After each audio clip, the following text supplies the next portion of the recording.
John Fay, projects coordinator. People would be most shocked, I think, to hear that I could pick up a softball with my toes. Although if you've seen my toes without shoes on, you might believe it. When I step on a job and things are a mess, my personal goal is that everyone on that job site, from the client to workers, whoever's there, as soon as I step on, if it seems like a huge mess, a huge chaos, by the time I'm there, everyone should be very calm and at ease, that it's taken care of.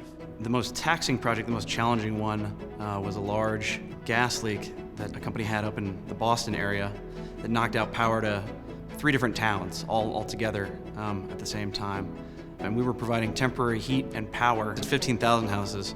It was absolutely mind-blowing. Within the ESP group of employees, it is a lot like a brotherhood because we all do care about each other. You know, if you run into so-and-so who you just worked with for 3 months, or you just help fix their building, or you just help rent them equipment for however long, when you run into those people again, because it's a small world, they're still your friends on a level.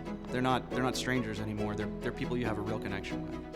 Within the ESP group of employees, it is a lot like a brotherhood because we all do care about each other. We all call each other, we all talk to each other, we check up on each other when we're not working. You know, when we're together, it's great because instant banter, instant laughter, a good time is had, everybody's, pulling for each other.